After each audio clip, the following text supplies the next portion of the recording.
আসসালামু আলাইকুম রহমতুল্লাহি ওয়া বারাকাতুহু। আশা করি আপনারা বিগত দুইটা লেসন খুব ভালো মতন প্র্যাকটিস করছেন এবং আমার থেকেও আরও ভালো করছেন। আমার ক্লাসে যারা আছে তাদের থেকে ভালো করছেন কিনা জানি না, ওরা আশা করি আপনাদের থেকে ভালো করবে, কারণ ওরা খুব ভালো এবং খুব ভালো ডেডিকেট করতেছে এবং করবে ইনশাআল্লাহ, আমি তাদের কাছে এটাই আশা করি। আচ্ছা, এইখানে একটা বিষয় যে বিগত দুইটা লেসনে আমরা কিন্তু বর্তমানকে ফোকাস করেই আমরা ক্লাসগুলো করার চেষ্টা করছি, তাই না? সরি, আমরা কথাগুলো বলার চেষ্টা করছি বা প্র্যাকটিস করার চেষ্টা করছি। আমরা কিন্তু সবসময় বর্তমানে থাকি না, বা বর্তমান কেন্দ্রিক কথাও কিন্তু আমরা বলি না। আমরা অতীতের কথাও বলি, বর্তমানের কথাও বলি, ভবিষ্যতের কথাও বলি। যেটা ঘটেছে সেটাও বলি, যেটা ঘটতেছে সেটাও বলি, যেটা ঘটবে সেটাও বলি। হ্যাঁ, এই তিনটা জিনিস ইংরেজিতে আমরা বাংলায় কি বলি? অতীত, বর্তমান এবং ভবিষ্যৎ। অতীত, বর্তমান এবং ভবিষ্যৎ। ইংরেজিতে এটাকে কি বলে? ইংরেজিতে এটাকে বলে, অতীত হলো ফাস্ট বা পাস্ট, আমরা যেটাই বলি। আমার উচ্চারণগত কিছু সমস্যা আছে, আমি এখনও শিখছি, হয়তো বা মাঝে মাঝে একটু উইয়ার্ড উচ্চারণ আসতে পারে, সেটার জন্য আন্তরিকভাবে দুঃখিত। তো তারপরে আসে প্রেজেন্ট এবং ফিউচার। আহারে, আমার বড় ভাইরা ছিল, হ্যাঁ, বড় ভাইদেরকে স্মরণ না করলেই নয়। এই ফিউচারকে ফুটুরি এটা বলে ক্লাসের সবার সামনে ট্রোল করতো। টিফিনে বাইরে গিয়েছি হয়তোবা, জিজ্ঞেস করলো, আচ্ছা বলতো আব্দুল কাদের, এই যে FUTURE কি হয়? ফুটুরি না?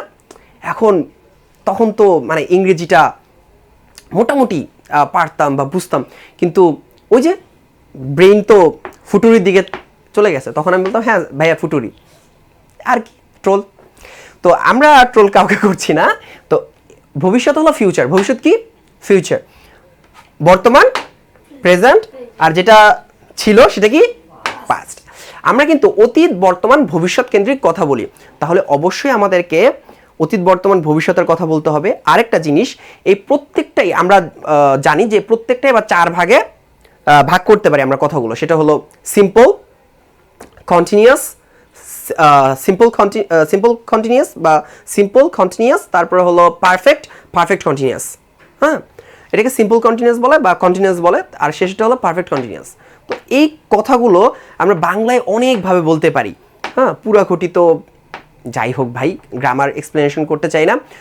আমরা যেটা শিখবো সেটা হলো সবচেয়ে বেশি যেগুলো আমাদের কাজে লাগবে সেই 6টা আগে শিখে নিব, যেভাবে আমার স্যার আমাকে শিখিয়েছেন এবং আমি যেভাবে শিখাচ্ছি। ঠিক আছে? ওই যে আমরা আগেই বলে নেই, শর্তটা মনে করিয়ে দেই, আমরা এখন হামাগুড়ি দিচ্ছি ভাই, আমাদের দৌড়ানোর কোনো দরকার নেই, হাঁটারও দরকার নেই। হামাগুড়ি দিতে থাকি বাচ্চার মতো, কিন্তু জয় আমরা ঠিকই রাজার মতো করব। ঠিক আছে? আচ্ছা, এইখানে আমরা দেখি সেটা হলো যে আমি করি মানে আই ডু। বর্তমানে আমি কোনো একটা কাজ করছি, বর্তমানে আমি কোনো একটা কাজ করছি। আমার সাথে রিপিট করো, আমি করি, আই ডু। তাহলে আই ডু কোথায় করতেছি? বর্তমানে। কোথায় করছি? বর্তমানে। মানে বর্তমানে করি, কোথায় করি? বর্তমানে। আচ্ছা, তারপরে আমি করেছিলাম, আই ডিড। আমি করেছিলাম, আই ডিড। আমি একটা জিনিস বলি এখানে, ভার্বের যে বিভিন্ন রূপ, হ্যাঁ, যে ডু করা, do did done, doing, will be doing বা উইল বি ডান, এরকম অনেক কিছু থাকতে পারে ভাই। ওগুলো আমরা হয়তো বা সামনে PDF দিব, যেটা আপনাদের শেখা সহজ হবে। এখন আমাদের ভার্বের রূপও শিখতে হবে না, আমরা সরাসরি এগুলো শিখবো। ওইটা আপনাদের কাজে লাগবে। আমার সাথে অনেকে দ্বিমত করতে পারেন, ওইটা আপনাদের কাজে লাগবে, কিন্তু এখন আমার দরকার নাই। এখন আমরা শুধু এটার দিকে ফোকাস করি একটু কষ্ট করে। তো আমি করেছিলাম, আই ডিড। আমি করেছিলাম, আচ্ছা, আমি করব ভবিষ্যতে, আই উইল ডু। আমি করব, আই উইল ডু। আমি করব, আই উইল ডু। আচ্ছা, আমি করেছি মানে মাত্র করে ফেলছি, বিষয়টা এরকম যে I have done, I have finished, আমি শেষ করছি, এরকম। তারপরে আমি করছি, বর্তমানে আমি করছি, যেমন I am taking the class, আমি ক্লাসটা নিচ্ছি। হ্যাঁ, এইরকম যেইগুলো আছে সেগুলো হলো আই এম ডুইং। আমি করছি, আই এম ডুইং, আমি করছি। আই ওয়াজ ডুইং, আমি করছিলাম।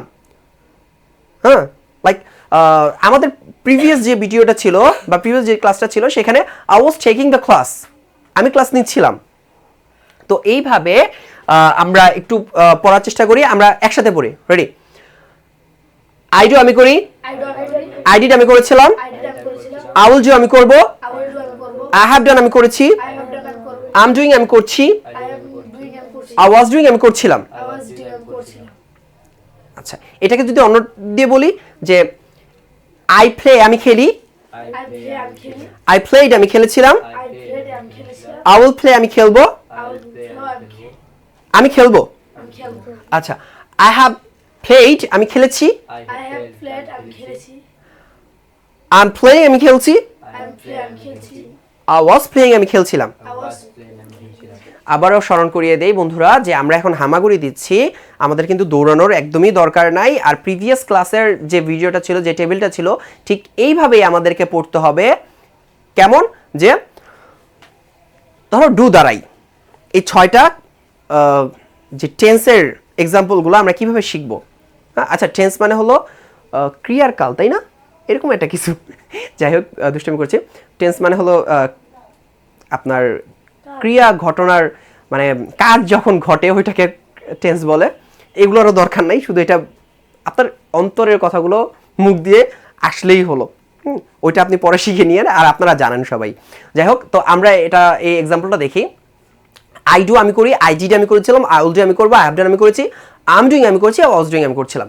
এরপরে আরও 6টা আছে, যেহেতু আমরা জানি 12টা টেন্স মোট, 6টা কিন্তু বাকি আছে। ওই 6টা আমাদের প্রয়োজন হবে, কিন্তু আগে প্রয়োজন হবে এই 6টা, এবং এগুলো আমরা আগে শিখবো। ওইটাও আমরা আমাদের সামনের ভিডিওগুলোতে শিখে নিব। কিন্তু এই 6টা যদি আমরা শিখি তাহলে আমরা মোটামুটি আমাদের যে মানে দৈনন্দিন যে কাজগুলো আছে এগুলো আমরা ইংলিশে একেবারে মন উজাড় করে বলতে পারবো। ঠিক আছে? তো এই জন্য আমাদের কি করতে হবে? এটা বারবার প্র্যাকটিস করতে হবে। আমরা কিন্তু কোনো কিছু মুখস্থ করব না, আর আমরা মুখস্থকে প্রমোটও করব না। আমরা বারবার প্র্যাকটিস করব। বারবার প্র্যাকটিস করলে মুখস্থর বাপও হয়ে যাবে। মুখস্থ তো হবে, মুখস্থর বাপও হয়ে যাবে। তাহলে আমরা আরেকবার একটু দেখি যে আই ডু আমি করি, আই ডিড আমি করেছিলাম, আই উইল ডু আমি করব, আই হ্যাভ ডান আমি করেছি, আই এম ডুইং আমি করছি, আই ওয়াজ ডুইং আমি করছিলাম। আগের ক্লাসগুলোর সাথে, আগের টেবিলগুলোর সাথে পিডিএফটা অবশ্যই যদি পারেন তাহলে ডাউনলোড করে প্রিন্ট করে আপনাদের কাছে রাখবেন। ওইটা হলে আপনাদের পড়াটা সহজ হবে। আর যদি কারো যদি পিডিএফের দরকার হয় প্রিন্টেড ভার্সন, তাহলে এটা একটু মুশকিল হবে আমার জন্য, কিন্তু আমি চেষ্টা করব যে যদি আমার ঢাকার মধ্যে কেউ হন তাহলে আমি তাকে ওই পিডিএফ প্রিন্টেড কপি পৌঁছে দেওয়ার।